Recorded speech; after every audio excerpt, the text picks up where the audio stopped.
the show.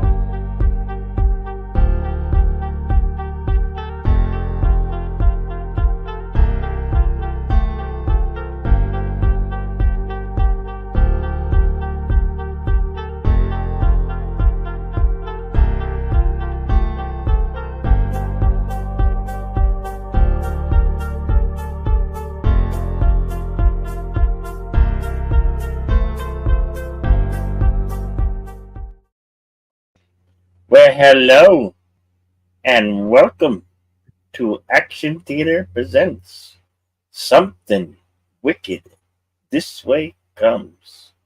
This is a film from 1983 starring Jason Robards and many others.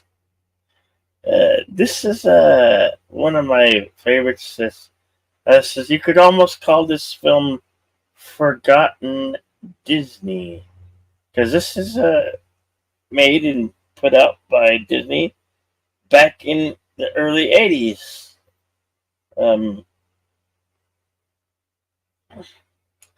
What do you know of this film, Deleted Scenes? All right. Well, it has been some time since I've seen it, so it's going to be sort of a first watch for me. This was a Ray Bradbury story. I almost said Rayberry.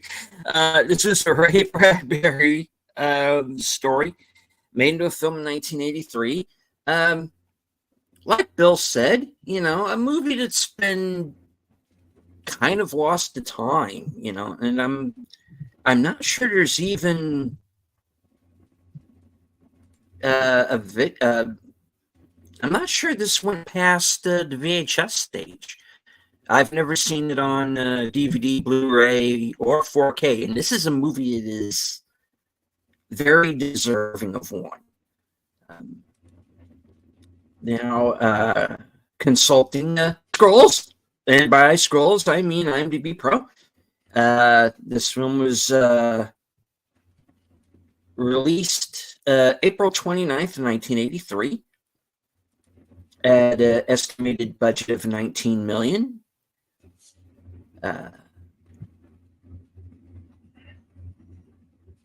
The synopsis reads as follows. In a small American town, a diabolical circus and its demonic proprietor prey on the townsfolk.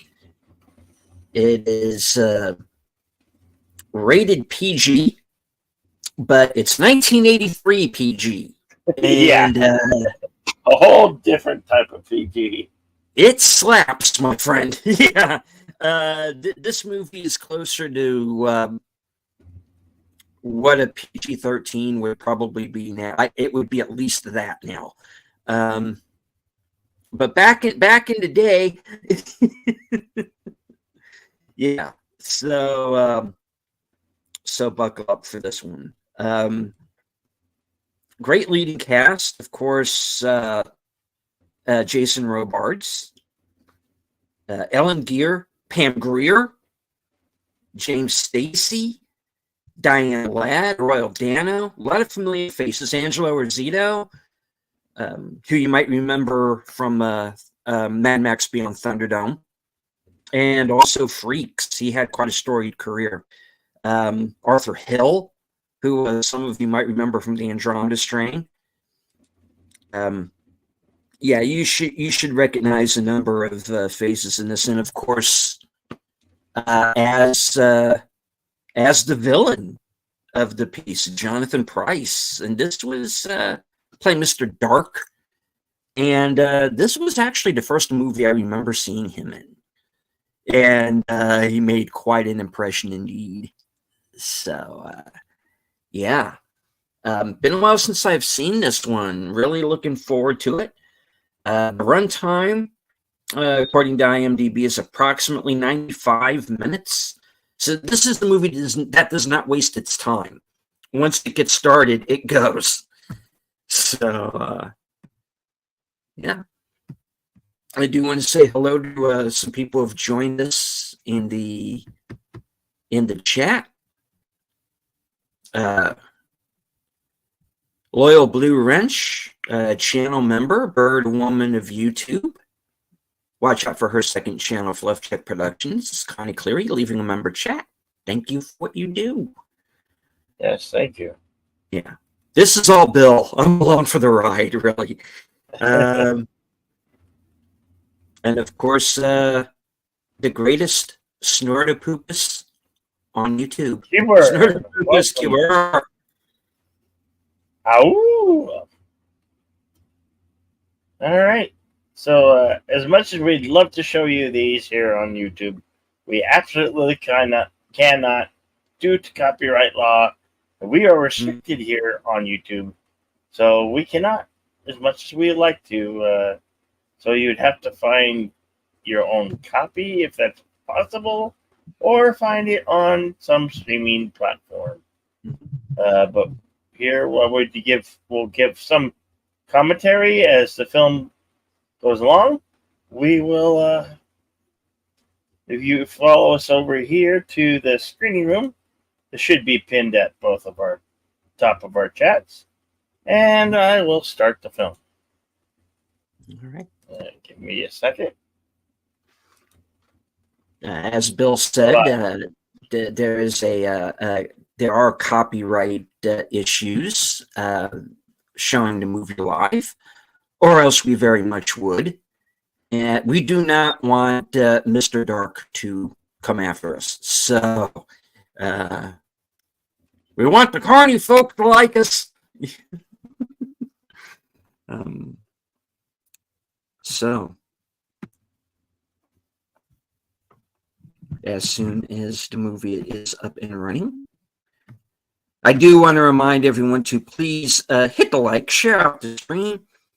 If you are new to Bill's or my channels, please feel free to subscribe. This is the road to 3,000 for me, so I'm getting ever closer. Awesome.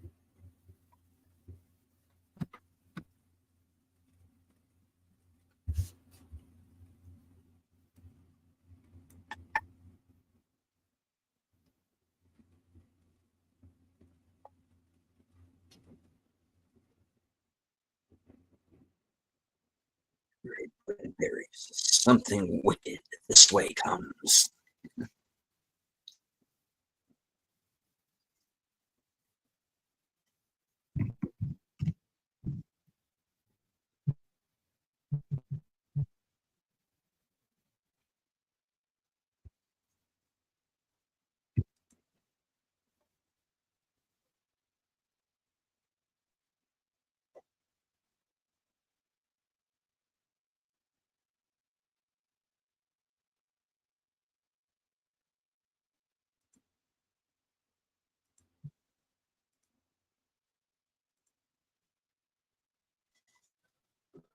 Music, of course, the late great James Horner. Titanic, Aliens, among many others.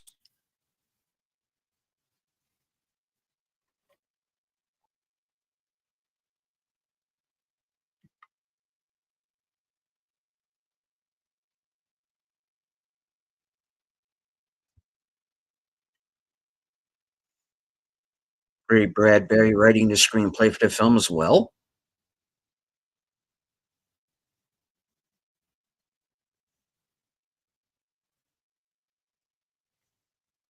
Director of the film of Jack Clayton. He was best known for The Innocents in 1961. The classic gothic horror film. And even though he is not credited in the final film, Kirk Douglas was also a producer on this film.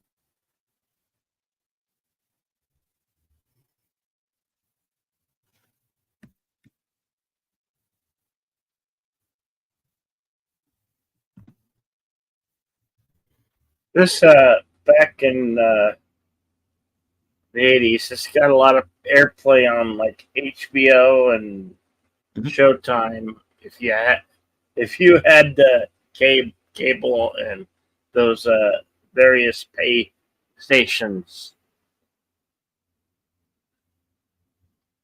So this was a back in the '80s. I used to watch a lot. So it's a it's rather very hard to find nowadays on I don't even know if there's been a DVD release. It's like I said, it's almost forgotten. It's forgotten cinema in a way, tucked under the rug.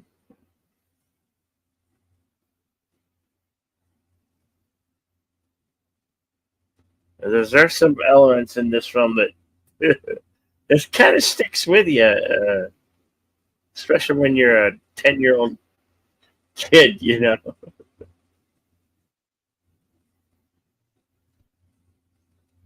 I guess in '83 I was 10, going on 11.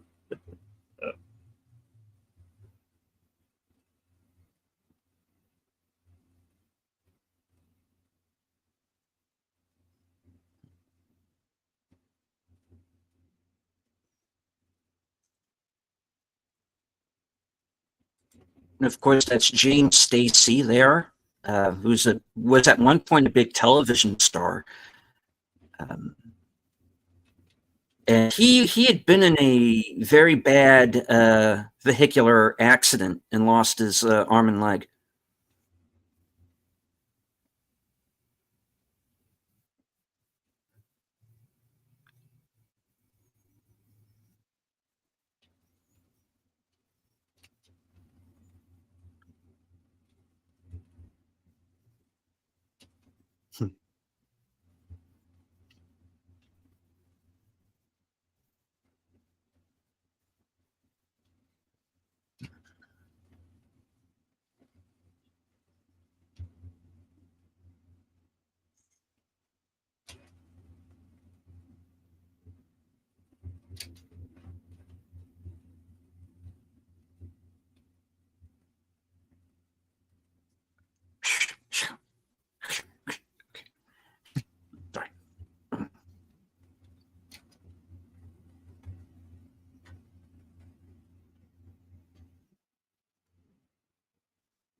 Royal Dano was a star of many westerns.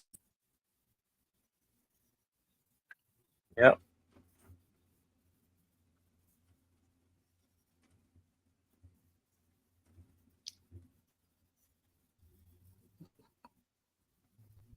This film is kind of a coming of age type of film, and a relationship between a father and son, and one best friend, taking place in the '50s.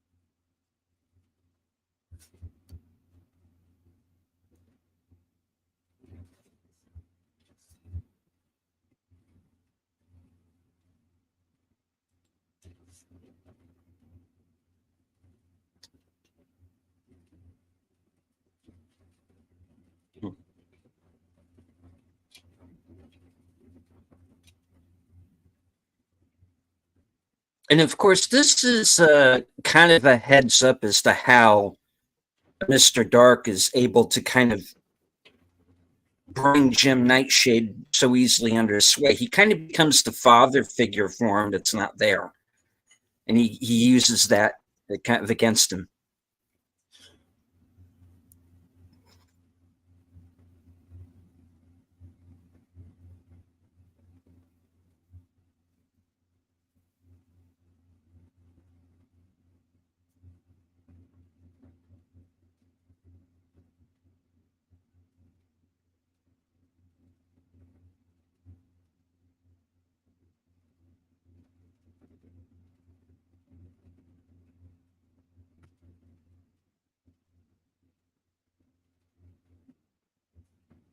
Hey, Tim.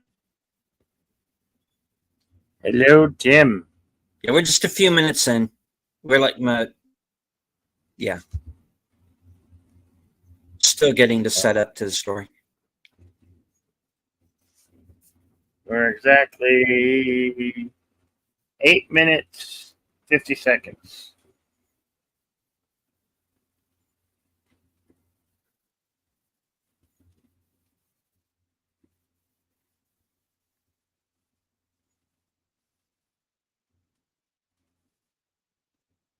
And take care to Anonymous Steel. Thank you for stopping by.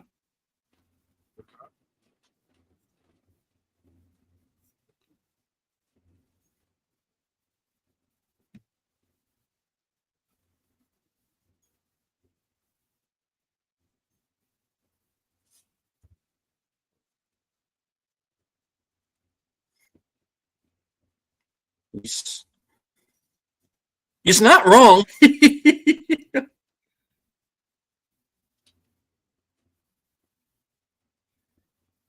uh, yes, that's right. Written by Ray Bradbury, both the novel and the film.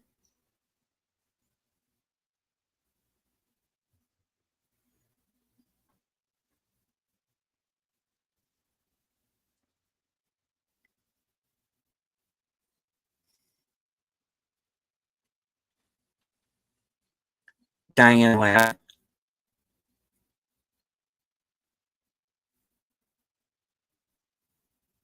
who, of course, is the mother of Laura Dern.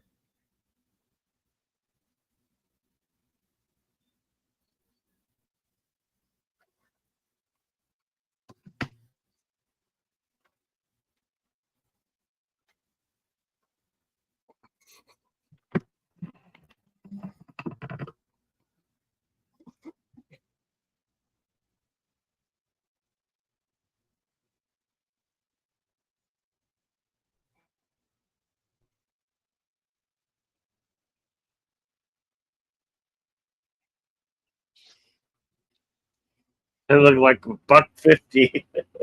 Yeah.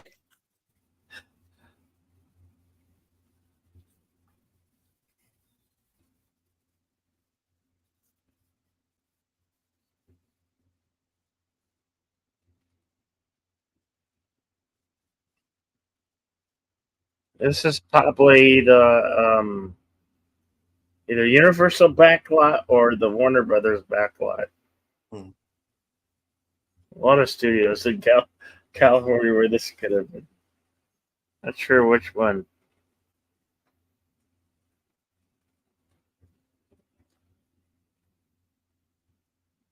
Hail to Gorilla Random Thoughts. Once again, congratulations on hitting 1,000 subscribers. Congratulations, my friend. Right on. Congrats.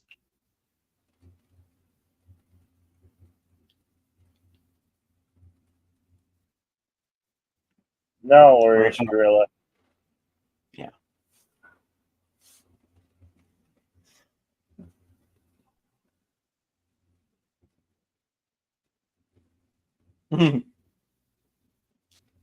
Hello, Lady Mist. Always Emoji good to Queen. see you.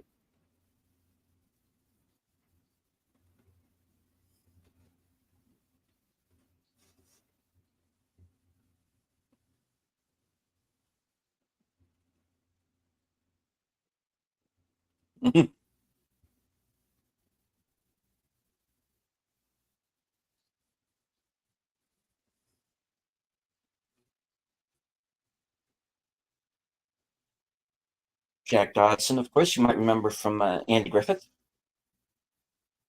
If this film did get a DVD release, I'm pretty sure it's probably limited. I haven't searched for it, but I am about to because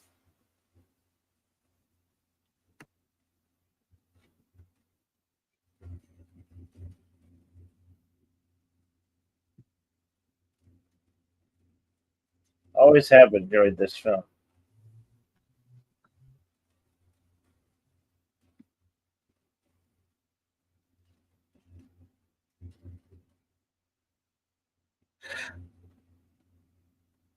Hmm. It's actually pretty cool that she goes across both houses like that.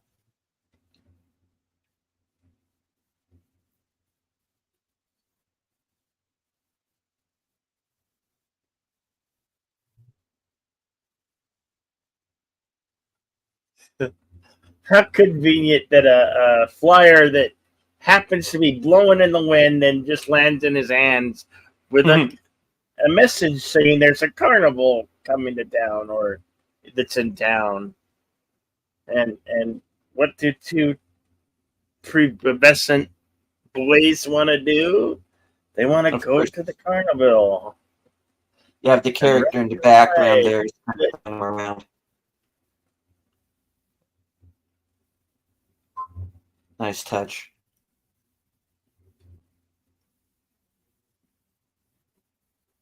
This film's pretty spot on with the exterior of like old cars and periodic clothing for the time that is going on.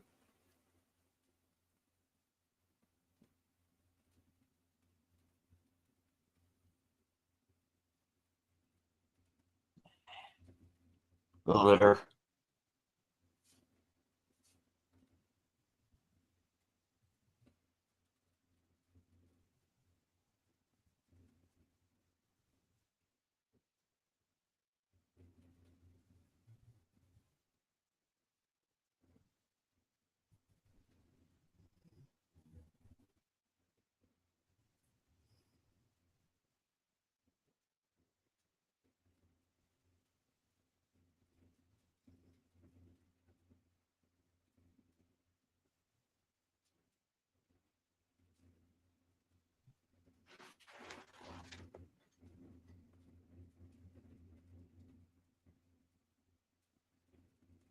He's a Damon. Hello, Curtis Shelby. Good to see you, Hey, Curtis. our tired midnight vlogger. Happy that you could join us, whether it be for a moment or the entire program.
I always thought when I first initial saw this and I saw this uh, hobo slash drifter, the lightning rod guy, he was creepy and misunderstood, but you know, you thought he back then I thought he was the bad guy, but then he's actually a good guy.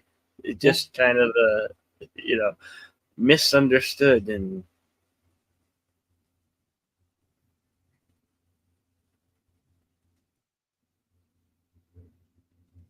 This always used to creep me out because you it's a casket and he's looking through it. It's becomes see through, and this witch character opens up her eyes.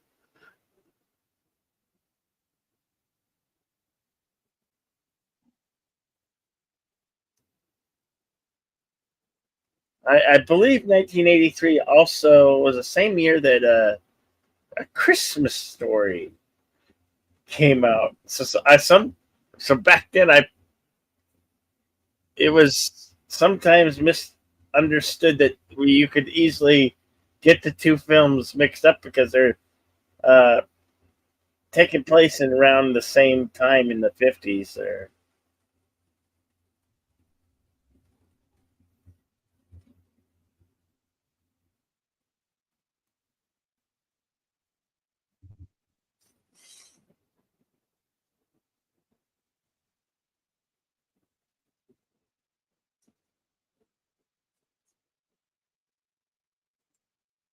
hello, Rusty. Good to see you. Always working. Oh, Rusty.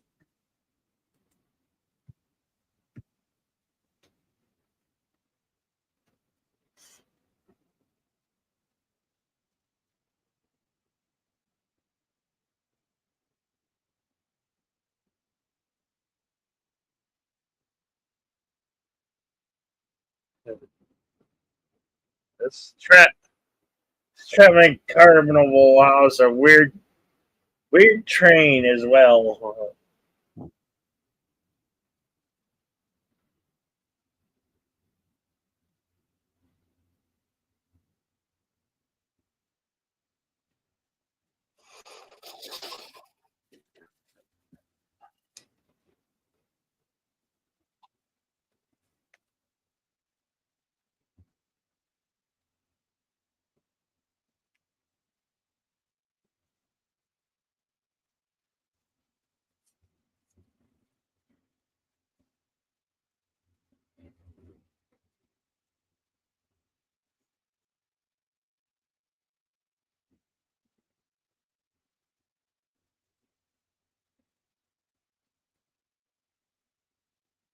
Wow, they done set up really fast.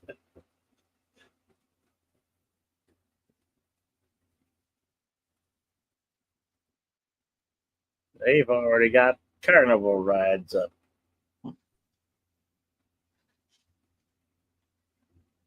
Obviously, there's some type of magic that they work with to be able to set up that quickly.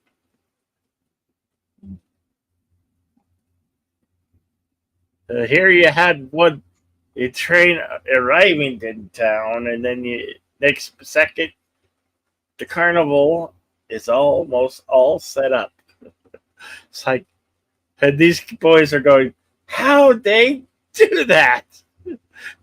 And you as an audience seeing this for the first time, you'd probably be like, yeah, how did they do that?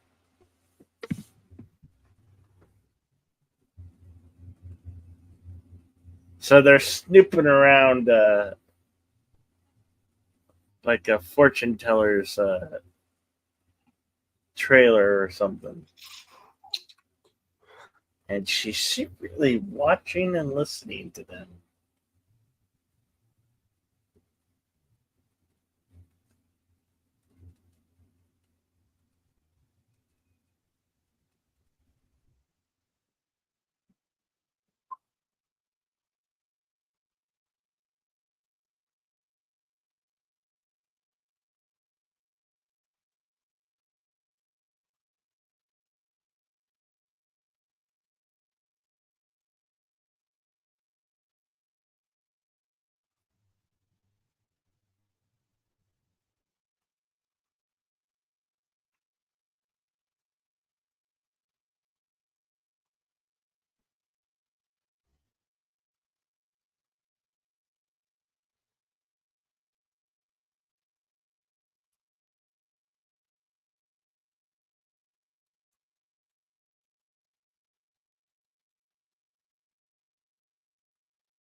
Uh, for those in the theater chat, you cannot be nice or say things nice. Well, we're going to have to deal with you. We might even have to ban you. So Yeah. heed this warning now.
We are at 25,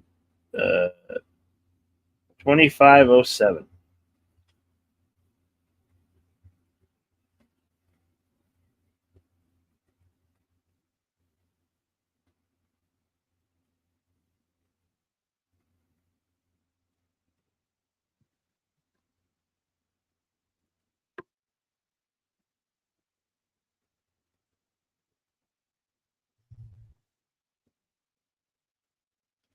So here are the boys arriving at the carnival.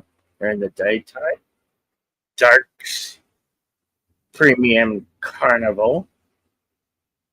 They got a wax museum, fortune teller, and even a freak show.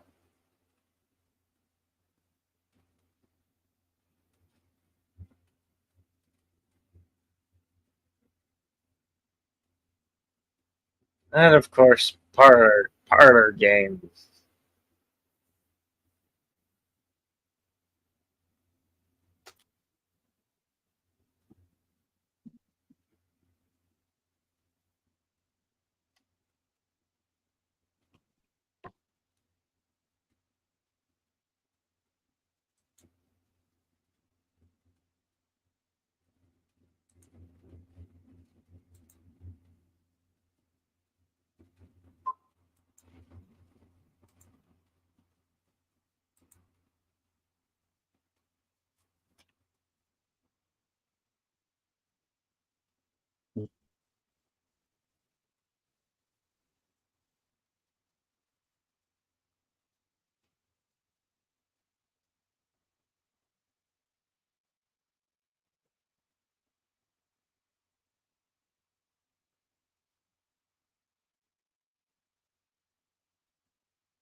Generous Carnival giving out $1,000 prize.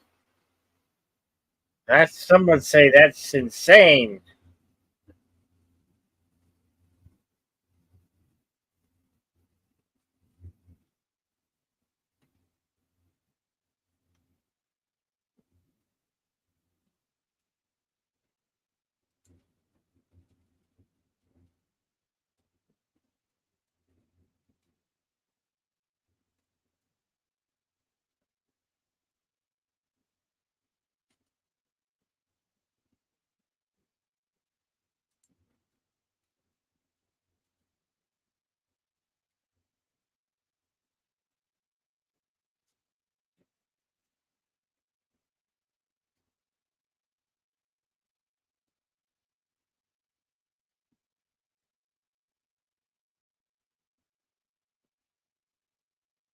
Uh-oh. He found the people. Hey, howdy, Big Al presents. Welcome, my friend.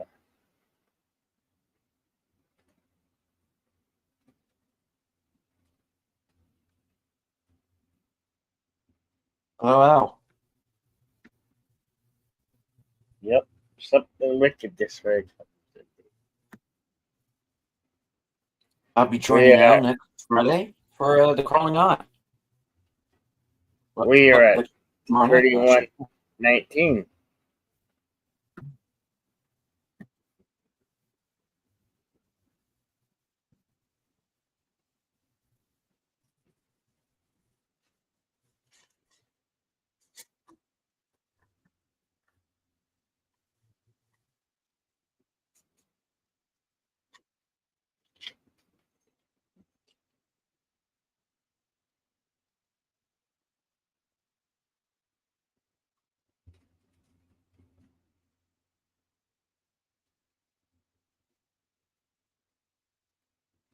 Of course, Angela Rosita, who, of course, as I brought up earlier, was in Mad Max Beyond Thunderdome, Master Blaster, and of course, you might remember him from Freaks. Gooble gobble. We accepted that guy. Yeah, same guy. Of course, there's Pam Grier there. It's the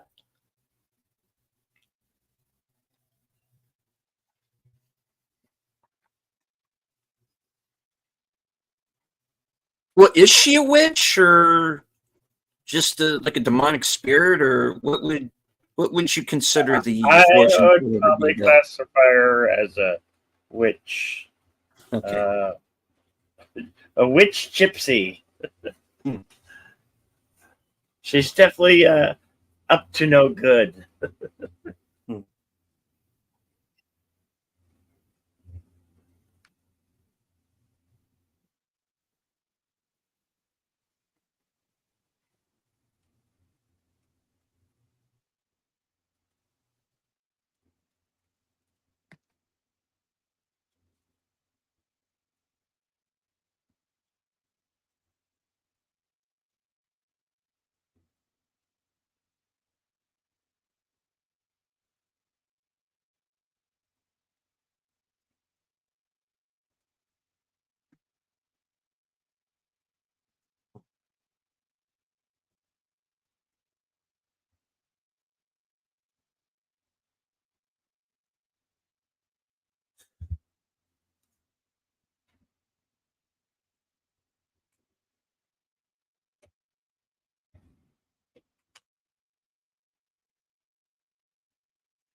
I don't know how they pulled that effect off, but it was quite effective because I don't think it was quite CGI. I think it was they used some other technique to pull the tattoo kaleidoscope effect.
Here the boys have stuck it back in with their carousel, and they're definitely seeing something they're not supposed to see. The magic of the carousel.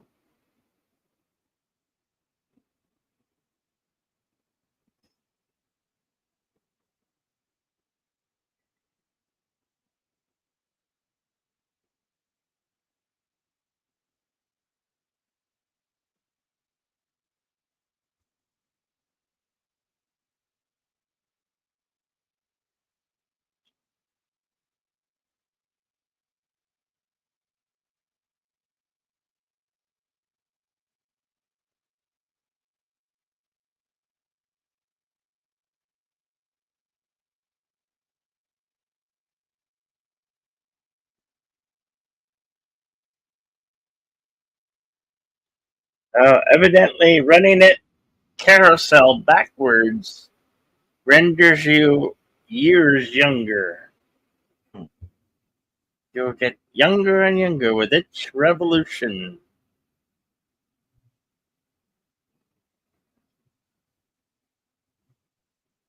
I can only imagine what it does if you run it forward.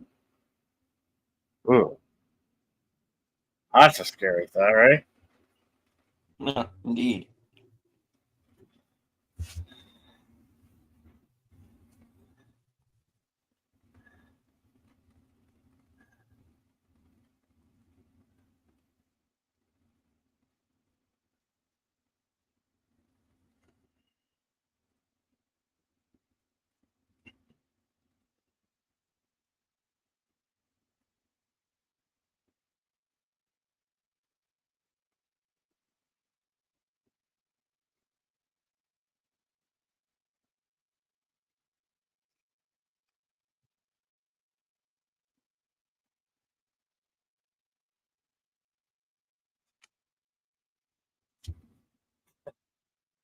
Closed due to illness, huh?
What?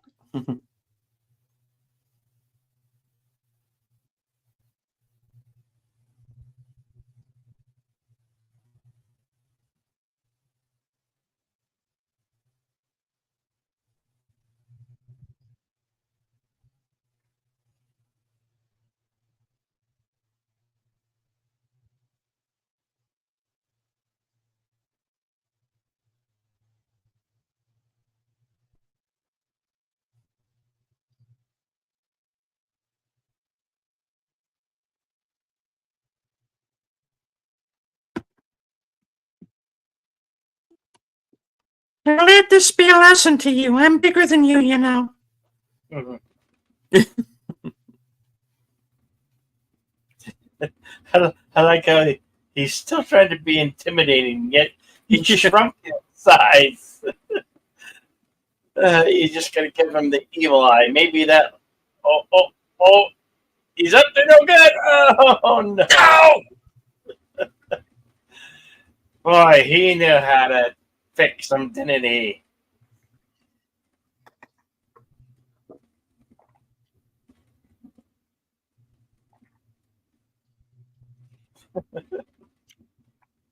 Oh no, don't call the dreaded mother.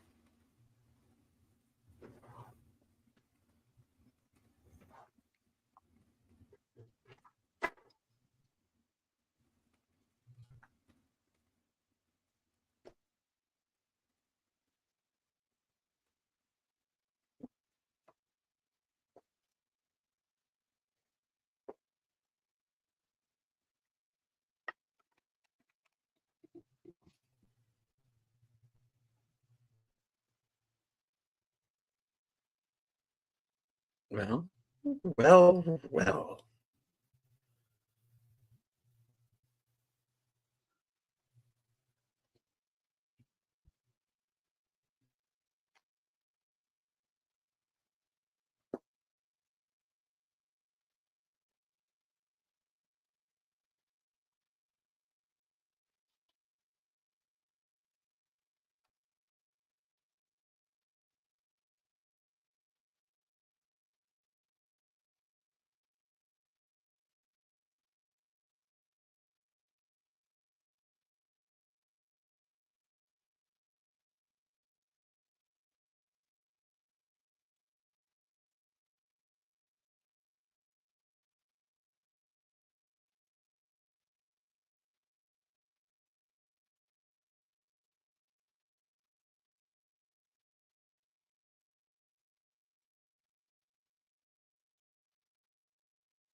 No, in a lot of ways,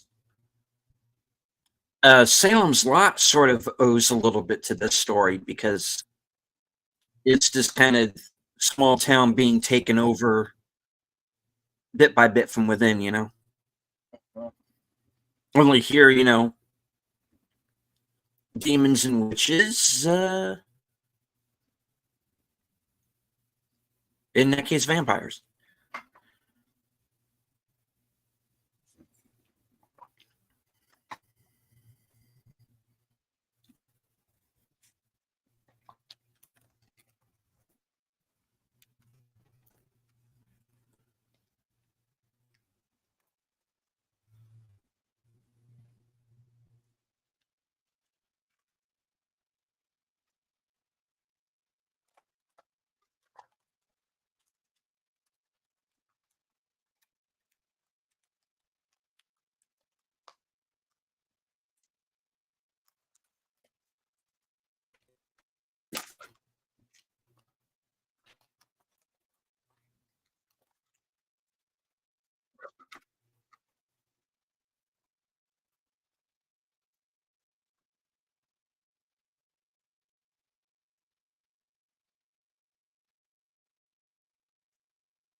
Um, power surges.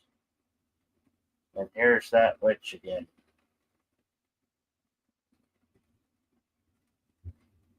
Ah, she wants to be a bride, did she?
This coffee sequel is weird.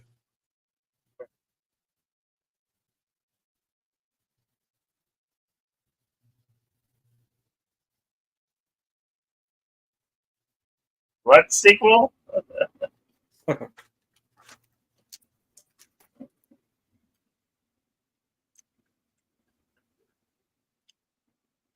Coffee because Pam Grier. Forget No. it.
There's that aliens crossover music, like it's coming right out of the aliens. Very, very similar. Those spiders, arachnids. This, as a 10-year-old boy, it was quite scary.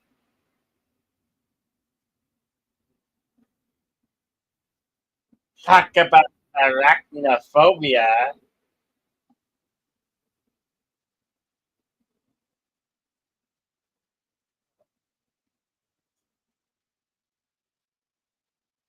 They're creeping up on you.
Just a toy.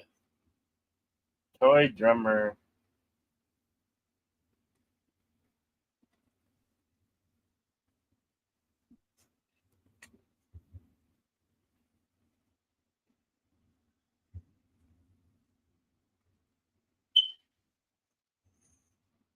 We're exactly at an hour and 58 seconds.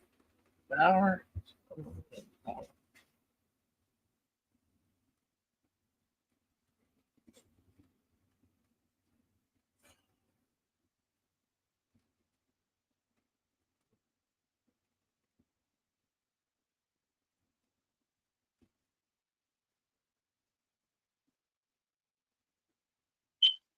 They got a very creepy carnival parade going on here.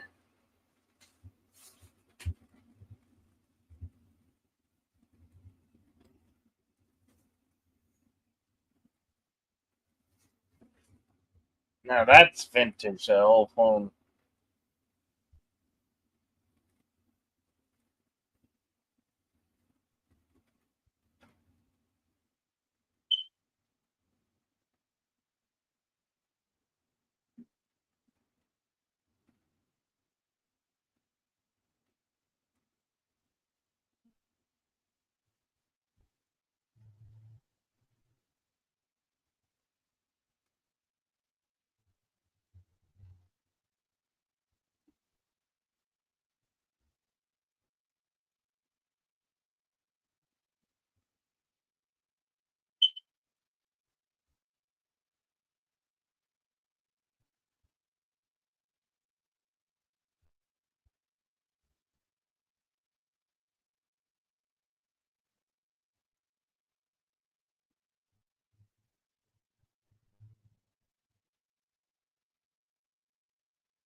Boy, that's one hair bearded lady.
Nobody around here like that, mister.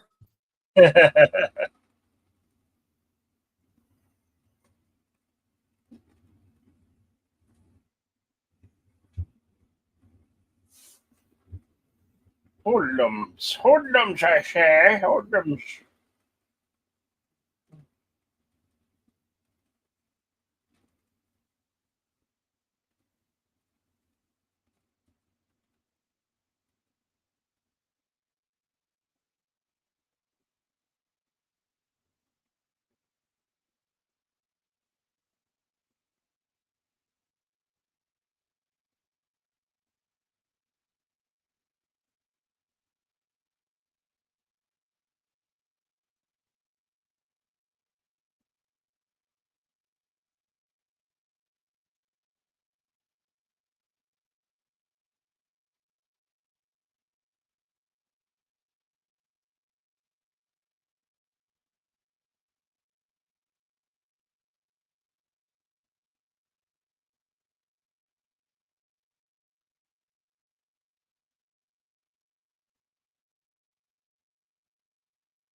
Boy, this worm dance ritual sure is strange. Well, oh, never mind.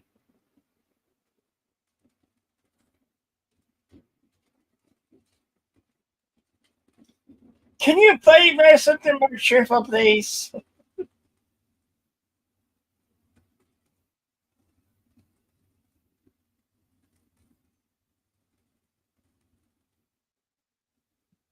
Gosh That's a darn it, they got football. it.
To the clock tower. Oh, wait.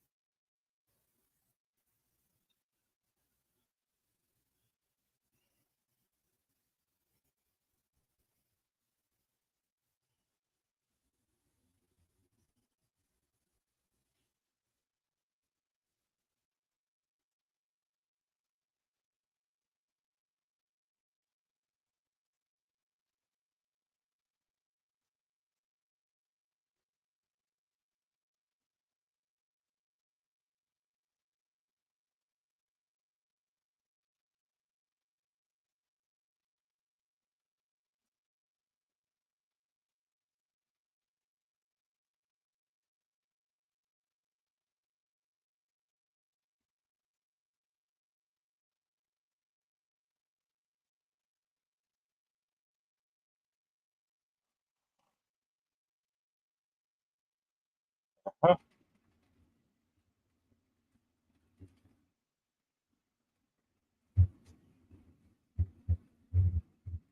Let's see, we are at 1 hour, 9 minutes, 45 seconds.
No, we're not here.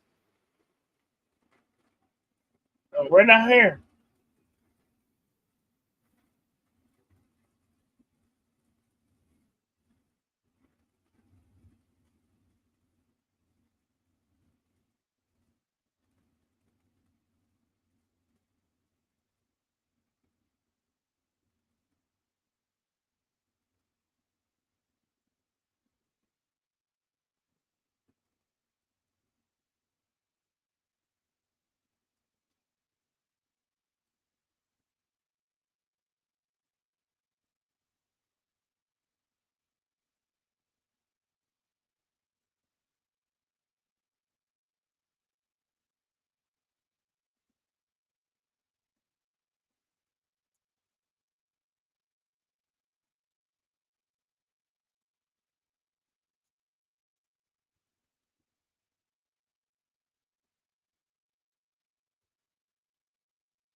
He's destroying a library, books. He'll get fined for that. Yeah, Nazi. Oh, well, I can't say that.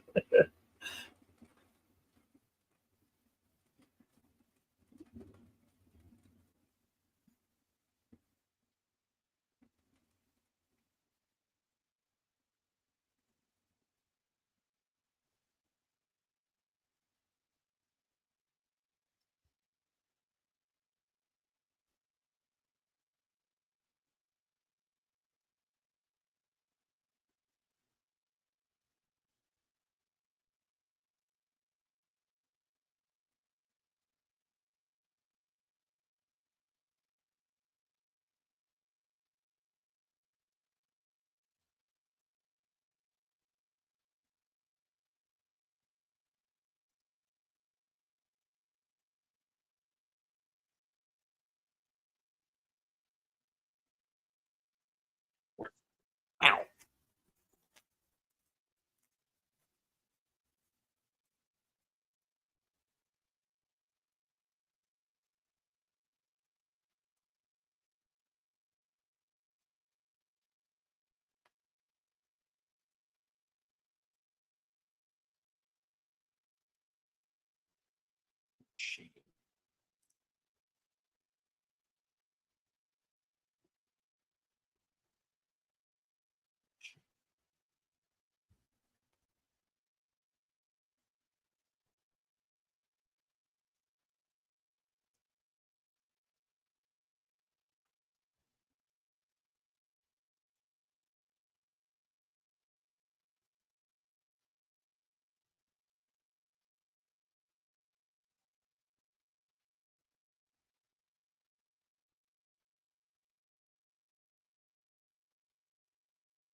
Or F for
say.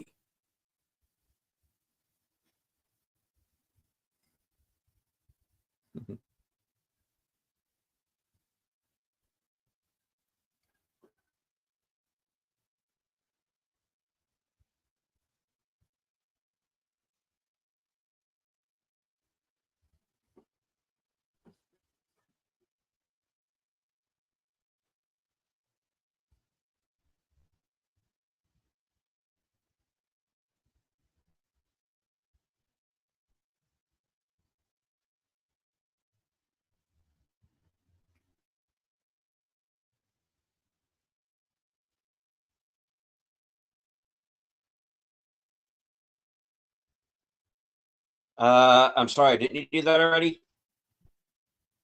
I don't think it worked.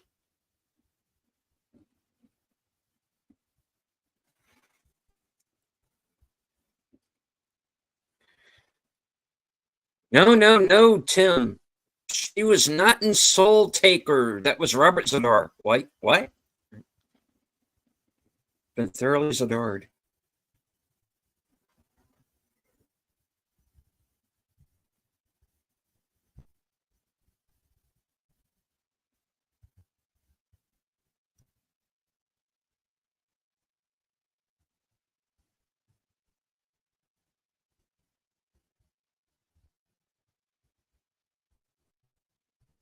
What? You think I sit around all day watching Joe Estevez movies? Well, okay, sometimes I do. But, okay.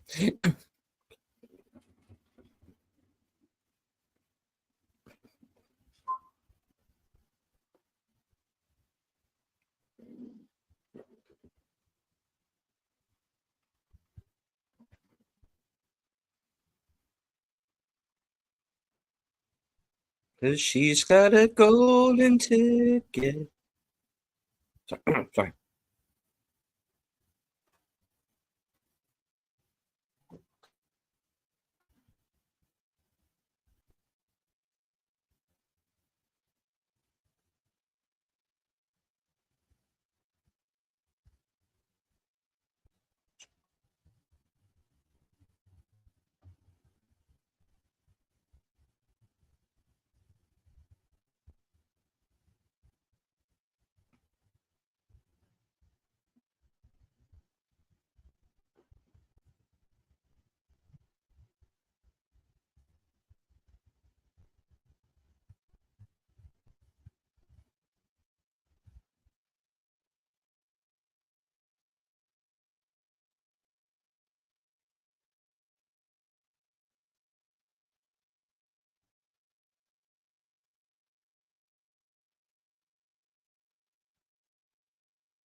No, no. You see, Bruce Dern is not in this film.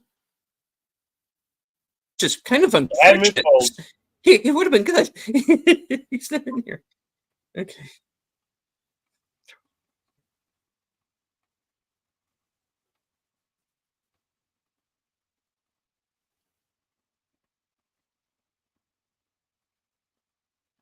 And those of you who watch a lot of full moon films, you might recognize Phil Fondacaro there.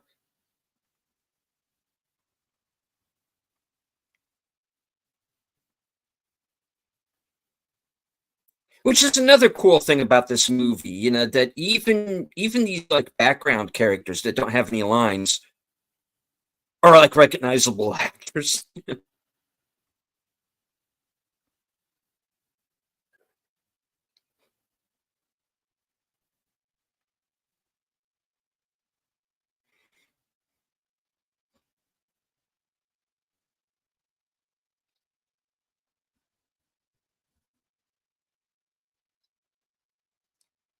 Yes, has a nasty habit of surviving.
Reaches his hand in there and he pulls out Bugs Bunny. Hey, thanks for bringing me out of that, Doc.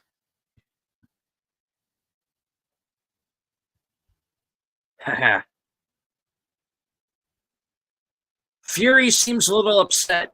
Oh, there you go.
Oh, what the hell? Ah! This is gonna hurt.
Okay.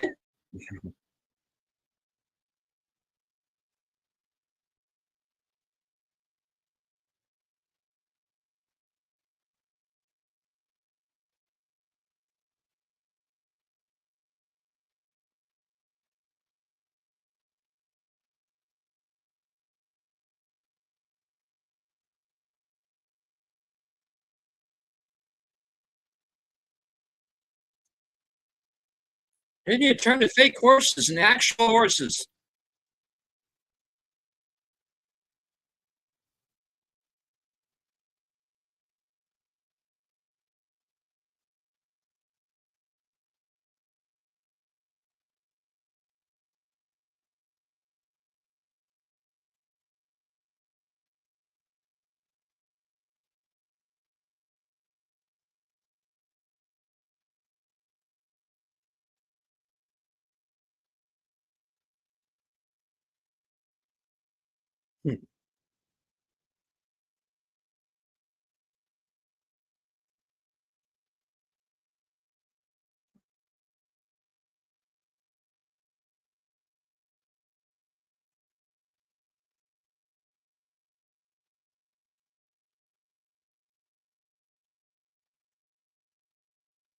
Bye bye, Carnival.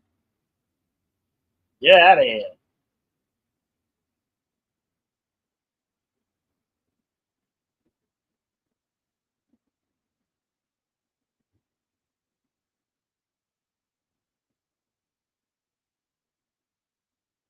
What an odd tw- tw- twister prequel.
There you have something wicked this way comes.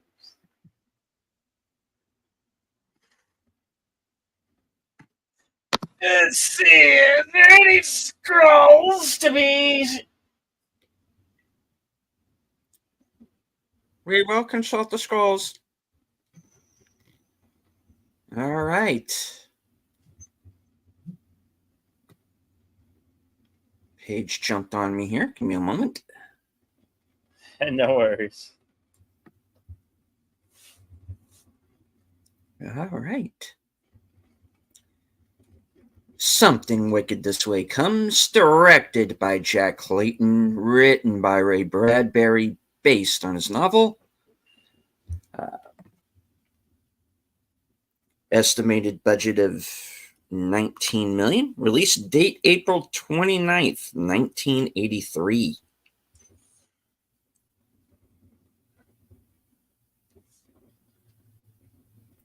Was nominated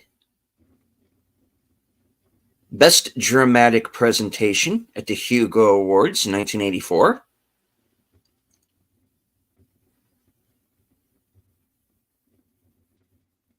Won the Best Fantasy Film Saturn Award, and also Ray Bradbury for screenplay. Was nominated for the musical score, costumes, makeup, visual effects, and supporting actor for Jonathan Pryce.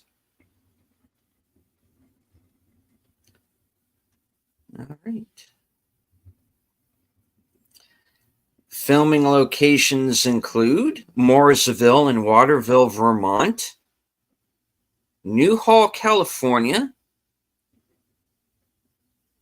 Walt Disney's Golden Oak Ranch, where the carnival took place.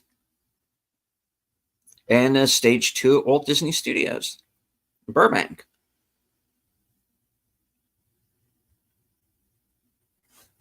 All right, on to the trivia. A special effects sequence that took place at the beginning of the film was cut shortly before the movie hit theaters. In this sequence, the carnival materializes from the smoke of the train. The smoke from the engine becomes ropes and canvas tents. Tree limbs grow together to form a Ferris wheel, and a spider web mutates into a wheel of fortune. This sequence was the first time that computer animation was used to animate organic material, and it was combined with traditional animation. The scene was deemed not convincing enough by Disney executives and was cut from the film at the very last minute. The deleted scene was described in the issue of Twilight Zone magazine, released the same month as the film, which assumed the scene was going to be in the final print. In the spider sequence, the boys are noticeably older since the scene was reshot after the rest of the production had been completed. This was used to replace a sequence with a large mechanical hand, which, like the animated appearance of the carnival, was deemed too hokey and was subsequently cut from the film. Disney made many changes to the film, which writer Ray Bradbury and director Jack Clayton did not intend. Many extra special effects scenes were shot by a second unit director after original production wrapped, and other changes were made before its release. According to the Laserdisc commentary by Bradbury, much of his original intentions for the movie were destroyed. In distributor Anchor Bay's DVD, the end of the theatrical trailer, which shows the film's title, has been cropped. The majority of the trailer is 185.1 aspect ratio. The last shot is approximately 235.1 aspect ratio, which caused confusion among fans. This aspect ratio change in the trailer was created by Disney to mask off the Disney and Buena Vista, the original distributor owned by Disney's names. Disney also did not allow its name to be seen anywhere on the DVD package.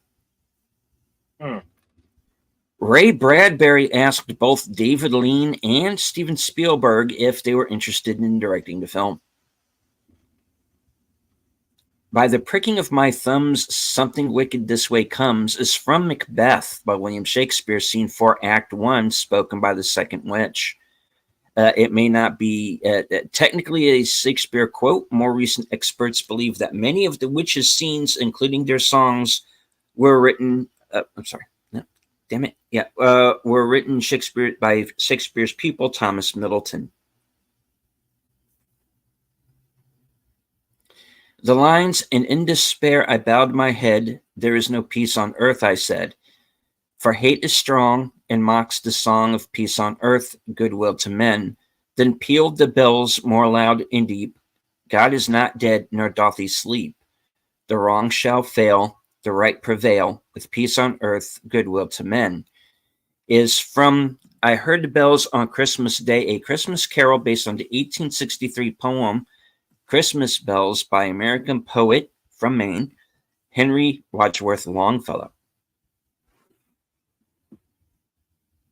Stephen King wrote a rejected adaptation, although I think there's a couple of bits in the movie where I think what he wrote is still there. Mechanical effects designer Isidoro Raponi built fake tarantulas to augment the 200 live ones used in the spider attack sequence. Music for the film was originally composed by George Delarue, but it was rejected by Disney executives in favor of a less somber score by James Horner. Portions of Delarue's score can still be heard in the film's theatrical trailer.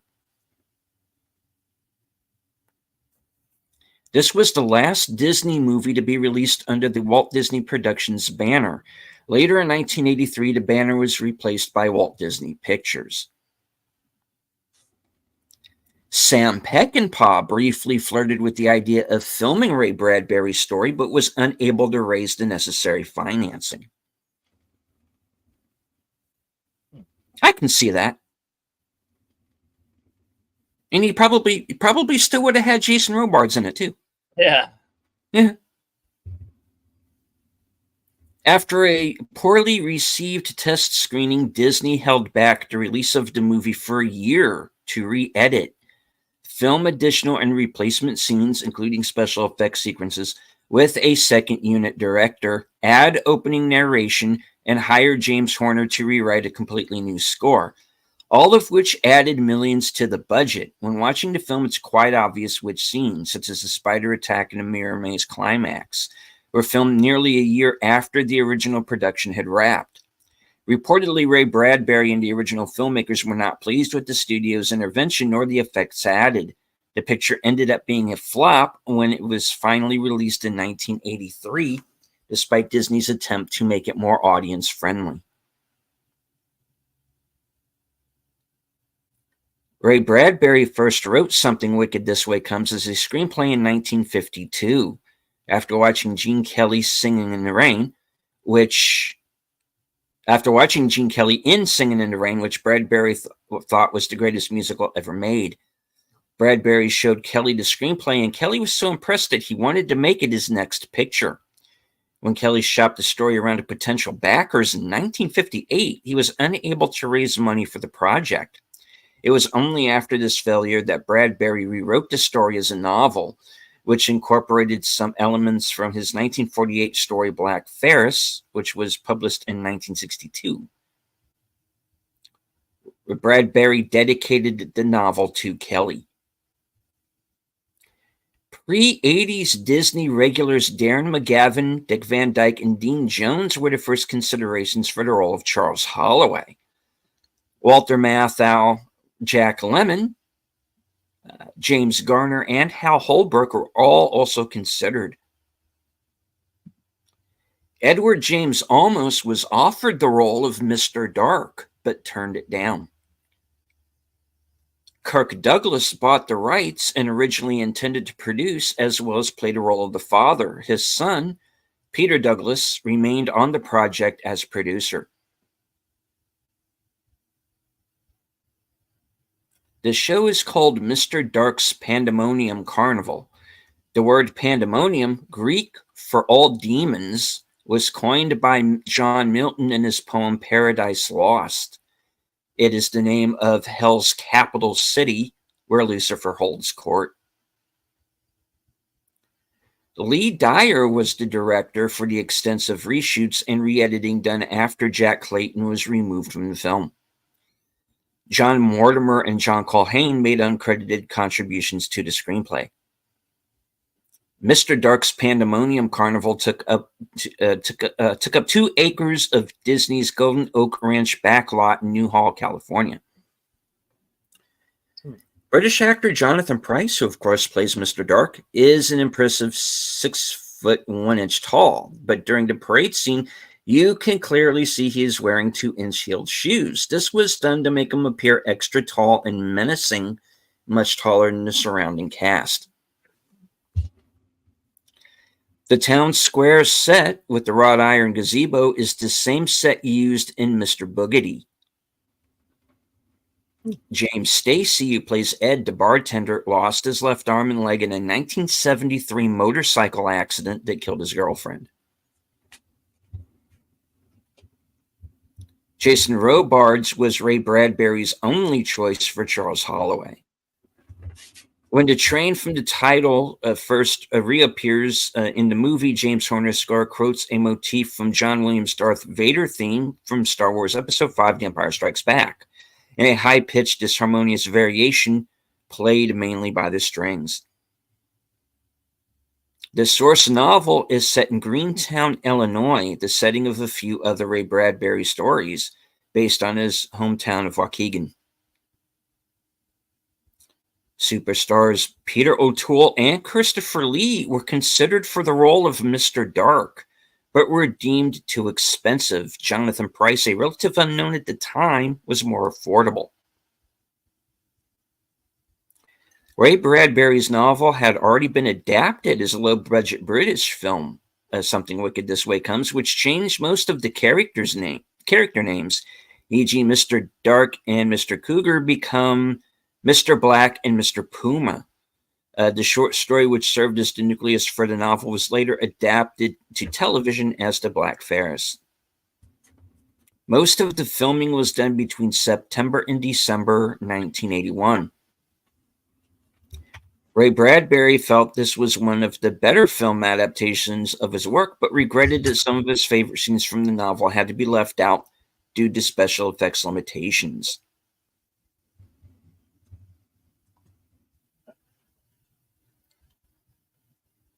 This is the 117th live-action film produced by Disney.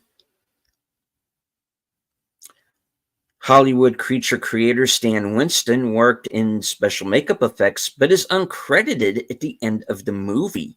According to the book, The Winston Effect, he and his team's main creation was the puppet and makeup effects for Mr. Dark aging to death at the end of the film.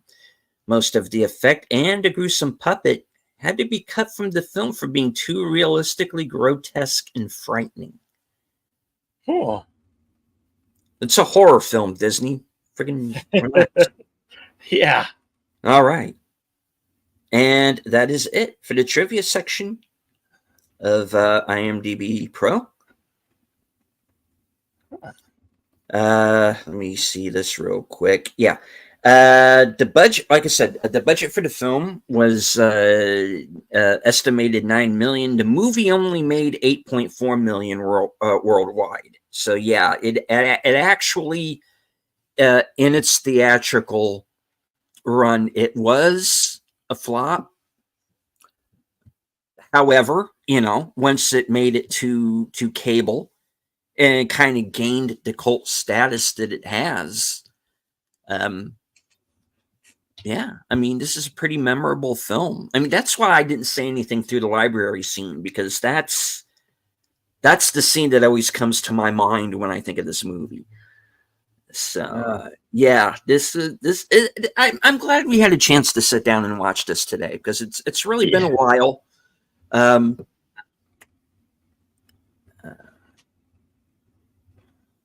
wish there was a 4K for it.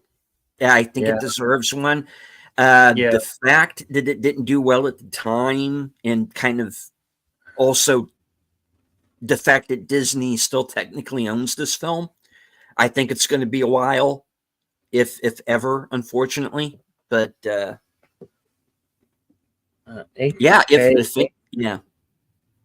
Bay had the DVD, so okay. Anchor Bay put out some good DVD places. Well, hopefully the Anchor Bay DVD is still floating around out there somewhere. Yeah, so. I'm gonna trust me. I'm gonna hunt it down. All right. I remember this as a kid watching this. The merry-go-round and the spider scene always creeped me out. I loved it so much. So next week on Halloween, I'm thinking we could either do 7 or The Silence of the Lambs. Shall we put it to a vote? Indeed. 7 okay. Or Silence of the Lambs. All right. So, folks, go to the top of our chats.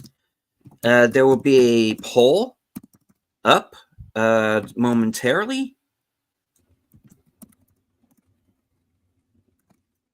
Next week's movie, 7 or Silence of the Lambs.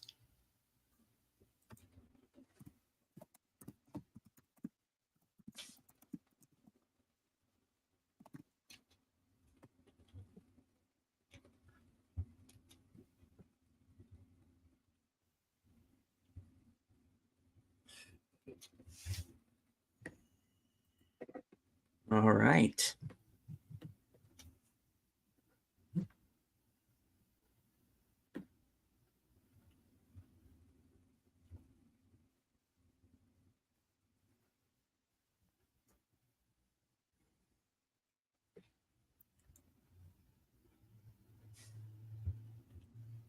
while you're all voting, I do want to take the time to thank everyone who joined us today on Cosme to watch the film, and everyone who is here with us in the live chat.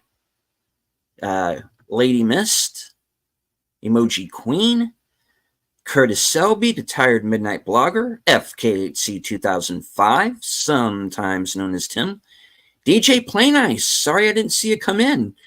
Here to stay and bump the algorithm. Have fun. Yeah, hope you enjoyed the show.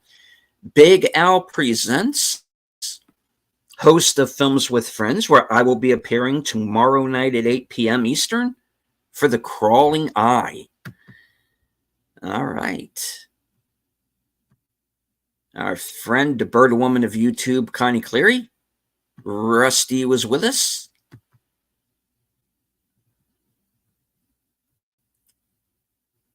Gorilla's Random Thoughts. Snorda Poopus Cuber. And thank you once again, Connie, for the member chats. All right. I think that was everyone. All right. And of course, thank you to everyone who was lurking. I know there were quite a number of you actually who watched all or part of the program. So I hope you all enjoyed it. Hit the like, share out the stream. And if you are new to Bill's channel or mine, or to the channel of our fine chat over here, a number of them are have their own channels up now. So please subscribe to them as well. And the poll is also up on my end on my channel. Just want to vote there too. So get your vote in twice or once, so it can determine a winner.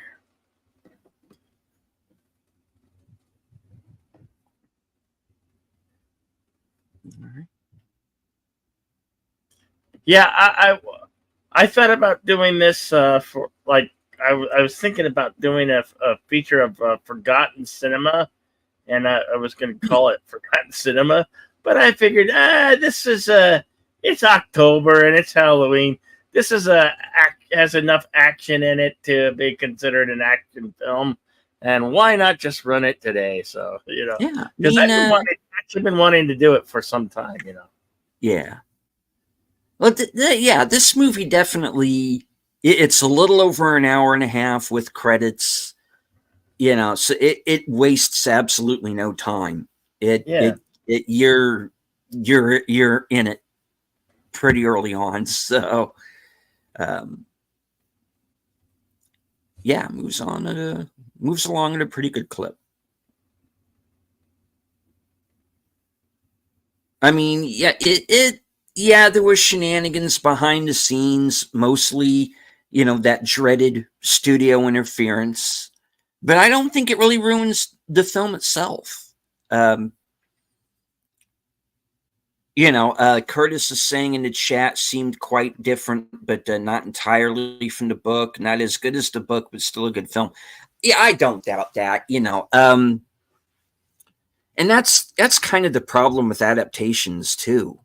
Especially from book to feature film. You're going to lose something into translation, and there's a lot that's going to be left out. I think that's the reason why you're seeing a lot of books being adapted now for streaming and done as like these 8 or 10 part series. They brought Shogun back and redid that. That did very well. I think it won the Emmy. Still need to see that. One of the issues I'm hearing now about Salem's Lot, and I haven't seen the movie, full disclosure, so I've only seen like 20 minutes out of it. I've heard some of the some of the people who maybe were not happy with that film say it might have been better if they had done it, as like a 6-part miniseries. Uh, yeah, it's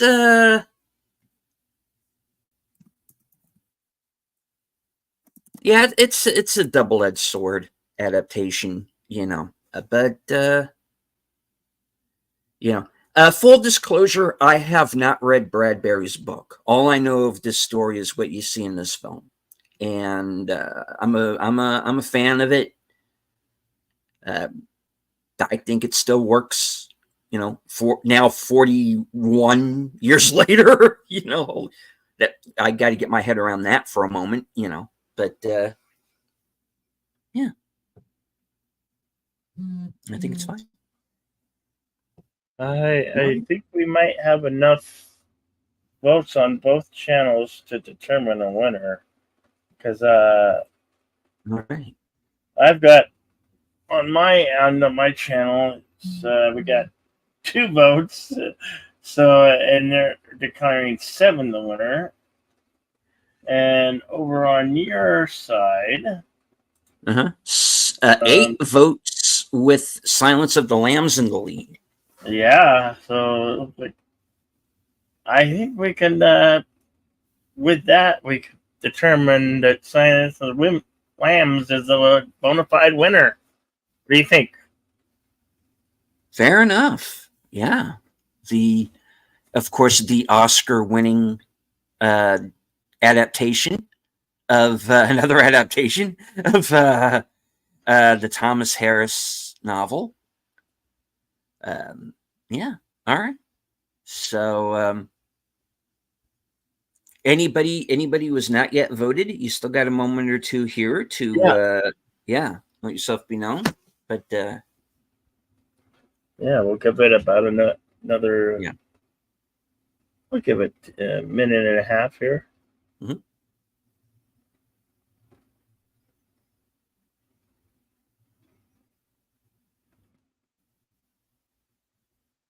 And once again, we have a doozy western for with that. I don't know if have you seen the Gala Walkers? Because I've been curious about it, but I've never seen it. So Sunday when we play it will be a first reaction from me. And it will be mine as well. I've been doing a little bit of reading up on it, what I've been able to find, and a couple of interesting stories of what kind of went on behind the scenes of that film, and how it could have been a very different film, because Wesley Snipes was not the original lead actor. So I'll be telling you all about that Sunday. But yes, Gallow Walkers with starring Wesley Snipes. It's from 2013, and it's a zombie western, so it should be fun.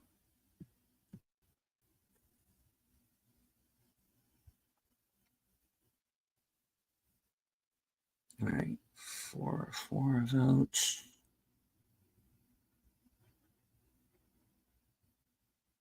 Okay, I've closed the poll on my end. Okay. It's applicable time.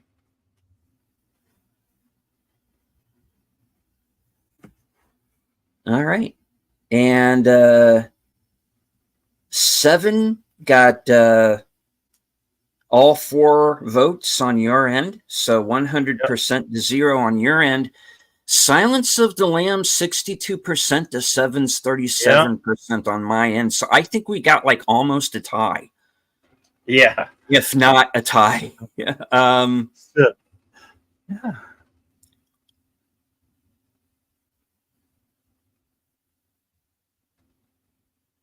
I think with the percentage though, I think Silence of the Lambs is I think it might have got just one pulled ahead extra just one by there. yeah. So beat it by one vote. All right. So next week we'll come back here, same time, same Pat channels. We'll do Silence of the Lambs. All right. And of course, as we just mentioned, don't forget to join us Sunday afternoon at, is it going to be 4 or 4:30? All right, you got it up for 4 o'clock. So 4 Yeah. o'clock Sunday, Western Cinema Presents returns. Wesley Snipes and Gala Walkers. Yep.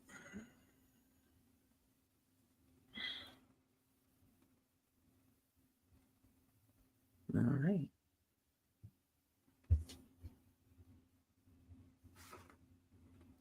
So what's coming up for your channel aside from that, Bill? Well, there won't be karaoke on Saturday night because I am gonna go to that haunted house here in Tucson, and I'm gonna give my acting props to that for the night. And it's gonna be a long night from 6 till midnight. So yeah, I look forward to that. Nice. And might do some tomorrow. I'll do some Buckets of Blood theater. I don't know what to picture quite yet, but look for it posting, and we'll do that. And then Sunday. That's pretty much about it. What I got coming up for right now. All right.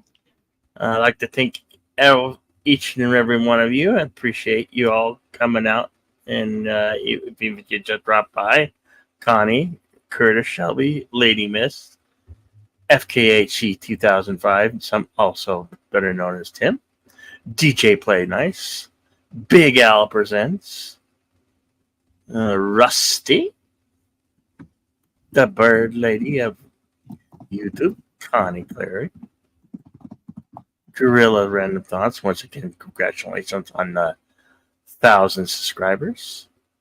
Snortopropus Cuber. And as I always say, be excellent to one another and party on. And now I give it over to you, it seems. All right. And as I always say at the end of every show, thank you all for watching. Hope that you enjoyed the show. From HQ and our second home office in Arizona, good night. Take care. Stay strong. Be safe. Because this is how we win.